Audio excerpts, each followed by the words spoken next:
न संघर्ष न तकलीफ तो क्या मजा है जीने में, न संघर्ष न तकलीफ तो क्या मजा है जीने में, तूफान भी थम जाएगा जब लक्ष्य रहेगा सीने में। नमस्कार दोस्तों, मेरे YouTube channel our life changer में आपका बहुत बहुत स्वागत है। आज हम कक्षा 10वीं के अध्याय 12 के अंतर्गत पढ़ेंगे वृत्त एवं स्पर्श रेखाएं अर्थात सर्कल एंड टेंजेंट। सबसे पहले हम जानते हैं कि सर्कल क्या है अर्थात वृत्त क्या है। हम जानते हैं, पिछले कक्षाओं में हम पढ़ चुके हैं कि किसी निश्चित बिंदु से समान दूरी पर स्थित बिंदुओं के समूह जो एक बंद आकृति बनाता है उसे हम वृत्त कहते हैं। इसके वृत्त को बनाने के लिए हमें प्रकार की आवश्यकता पड़ती है। जैसे कि हमारे पास एक प्रकार है, यहाँ पर एक नोक रख देते हैं यहाँ पे और इसमें कई बिंदु लेते हैं। एक बिंदु लेते हैं तो बिंदु का जो समूह है एक बंद आकृति बनाता है। ये हम लोग यहाँ पर रख दिए।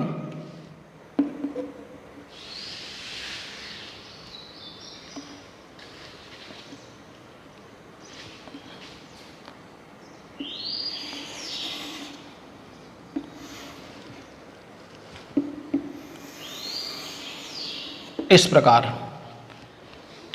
तो यहां पर ये जो है वृत्त कहलाता है। जिस बिंदु पर हम प्रकार के नोक को रखे हैं वो कहलाता है केंद्र। तो ये वास्तव में क्या है, एक बंद आकृति बना रहा है। ये कई बिंदुओं का समूह है, कई बिंदु का समूह मिल करके एक वृत्त बनाता है, एक बंद आकृति बनाता है। उसको हम कहते हैं वृत्त या सर्कल। इसका उदाहरण के रूप में ले सकते हैं, चूड़ी है, सिक्का है, रोटी है या कोई रिंग है। ये वृत्त के उदाहरण हैं। वृत्त केवल समतल में बनाया जा सकता है और एक बंद आकृति बनता है, तभी हम उसको वृत्त कहेंगे। वृत्त को हम दूसरी तरह से परिभाषित कर सकते हैं कि समतल पर बना गोलाकार बंद आकृति को हम वृत्त कहते हैं। दूसरी तरह से हम परिभाषित कर सकते हैं वृत्त को, समतल पर बना गोलाकार बंद आकृति को हम वृत्त कहते हैं। तो ये हो गया वृत्त क्या है और वृत्त के उदाहरण। अब हम जानते हैं वृत्त के अंग। जिस प्रकार से हमारे शरीर के कई अंग होते हैं, सिर होते हैं, हाथ होते हैं, आँख होते हैं, कान होते हैं, पैर, ये हमारे शरीर के अंग होते हैं। उसी प्रकार से वृत्त के भी कुछ अंग हैं। आइए जानते हैं वृत्त के कौन कौन से अवयव है, कौन कौन से उसके पार्ट्स है, उसके बारे में हम विस्तार से समझेंगे। आइए इसके पश्चात हम देखते हैं कि वृत्त के कौन कौन से अंग है, कौन कौन से उसके भाग हैं। सबसे पहले हम बात करते हैं केंद्र, जिसको इंग्लिश में कहते हैं सेंटर। वृत्त को हम जानते हैं कि प्रकार की सहायता से बनाते हैं और प्रकार में वृत्त बनाते समय प्रकार का नोक जिस बिंदु पर होता है उसे हम कहते हैं केंद्र अर्थात सेंटर। इसको हम सी से व्यक्त करते हैं, ये हो जाएगा सेंटर, केंद्र। तो हम केंद्र की परिभाषा बोल सकते हैं कि वृत्त के मध्य बिंदु को केंद्र कहते हैं। केंद्र की परिभाषा को हम कह सकते हैं कि वृत्त के मध्य बिंदु को केंद्र कहते हैं। और केंद्र एक पॉइंट होता है कि बिंदु होता है जिसकी कोई लंबाई चौड़ाई नहीं होती है तथा ये घेरा के ठीक बीच में होता है, तो इसको हम केंद्र कहते हैं। दूसरा है परिधि अर्थात जिसको इंग्लिश में कहते हैं सरकमफ्रेंस। दूसरा है परिधि जिसको कहते हैं सरकमफ्रेंस। परिधि या ये कहना चाहिए एक परिधि एक वृत्त की परिमाप है अर्थात जो घेरा बन रहा है उसके चारों तरफ की जो लंबाई है, बंद आकृति बन रहा है उसके चारों तरफ की जो लंबाई है या घेरा है उसके माप को हम कहते हैं परिधि या उसको हम कहते हैं परिमाप। तीसरा है त्रिज्या। त्रिज्या है केंद्र से परिधि के किसी बिंदु को मिलाने वाले रेखाखंड को हम त्रिज्या कहते हैं अर्थात रेडियस। सेंटर में हम जानते हैं कि जो परिधि है कई बिंदुओं का समूह है, तो केंद्र से इस परिधि के किन्हीं एक बिंदु से मिलाने वाले जो रेखाखंड है उसको हम कहते हैं त्रिज्या, रेडियस। तो ये हो जाएगा रेडियस जिसको हम आर से व्यक्त करते हैं। किसी वृत्त में हम असंख्य हम त्रिज्या खींच सकते हैं और सभी त्रिज्या की लंबाई बराबर होती है। जिस प्रकार से हम देखते हैं कि साइकिल में कई स्पोक होते हैं और सभी स्पोक की लंबाई बराबर होते हैं, उसी प्रकार से किसी भी वृत्त में असंख्य हम त्रिज्या बना सकते हैं और सभी त्रिज्या की लंबाई हमेशा बराबर होती है और इसे आर द्वारा व्यक्त करते हैं। अगला महत्वपूर्ण अंग है जीवा, जिसको कहते हैं इंग्लिश में कोड। वृत्त के किन्हीं दो बिंदु, कोई भी दो बिंदु ले लेते हैं, मान लो एक परिधि के यह एक बिंदु लेते हैं और ये दूसरा बिंदु लेते हैं। परिधि के किन्हीं दो बिंदु, वृत्त के परिधि के किन्हीं दो बिंदुओं को मिलाने वाले जो रेखाखंड है ये मिला देते हैं। मान लो इस बिंदु को इस बिंदु से मिला देते हैं, तो ये जो रेखाखंड है ये कहलाता है जीवा अर्थात कोड। किसी वृत्त में हम असंख्य जीवा खींच सकते हैं। मान लो इसका नाम है ए बी है, ए बी को हम जीवा कहेंगे। किसी त्रिभुज में हम असंख्य जीवा खींच सकते हैं और ये जैसे जैसे हम केंद्र की ओर बढ़ते जाते हैं उसकी जीवा की लंबाई बढ़ती जाती है। देखिए मान लो हम यहाँ पर है तो जीवा की लंबाई छोटी है और हम केंद्र की तरफ आगे बढ़े तो बड़ा हो गया। तो जैसे जैसे हम आगे बढ़ते जाते हैं जीवा की लंबाई बढ़ती जाती है।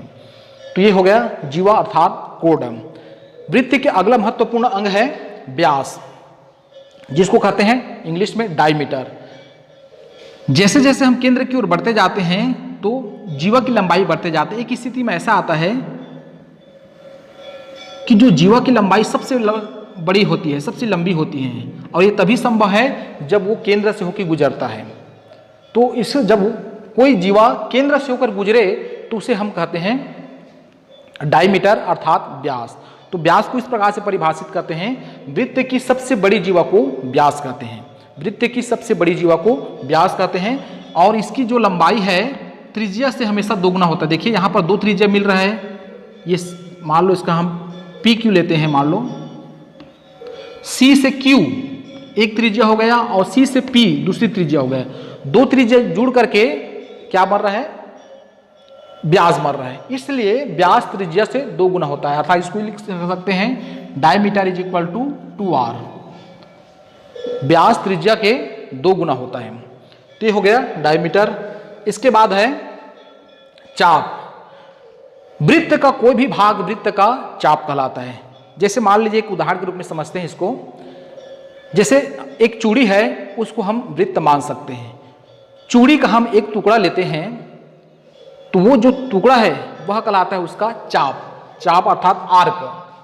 ये मान लो एक टुकड़ा ये लेते हैं, मान लो यहाँ से यहाँ तक एक टुकड़ा लेते हैं, यहाँ से यहाँ तक की जो लंबाई है ये कहलाता है चाप। क्योंकि ये आधा से छोटा है इसलिए हम इसको कहते हैं लघु चाप। चाप को हम तीन प्रकार से विभाजित कर सकते हैं, लघु चाप, दीर्घ चाप और अर्ध चाप। देखिए छोटा है, आधा से कम, इसलिए हम इसको लघु चाप कहेंगे।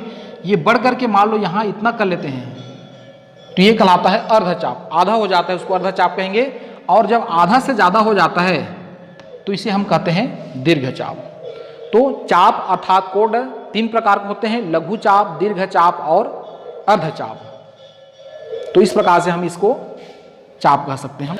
आइए इसके बाद अगला जो वृत्त के भाग है वो है वृत्तखंड। वृत्त का कोई भी भाग वृत्तखंड कहलाता है। जैसे हम लोगों ने ये इस प्रकार से एक जीवा खींच दिया, जीवा के अंदर में जो भी भाग एक बंद आकृति प्राप्त हो रहा है, जीवा अगर जीवा से एक के अंदर जो एक बंद आकृति प्राप्त हो रहा है इसे को हम कहते हैं वृत्तखंड। इसका नाम है वृत्तखंड अर्थात सेगमेंट। तो ये भी तीन प्रकार से इसको विभाजित कर सकते हैं, लघु वृत्तखंड, अर्ध वृत्तखंड और दीर्घ वृत्तखंड।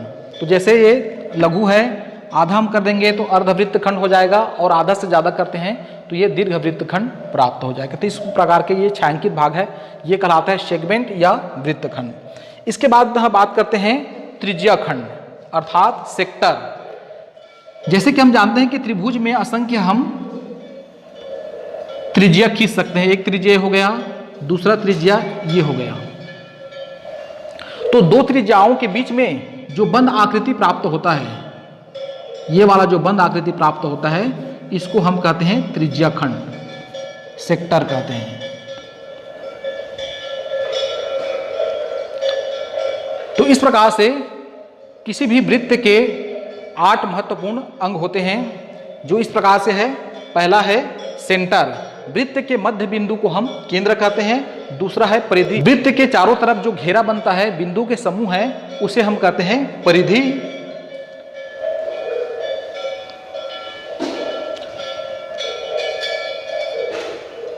तीसरा है रेडियस।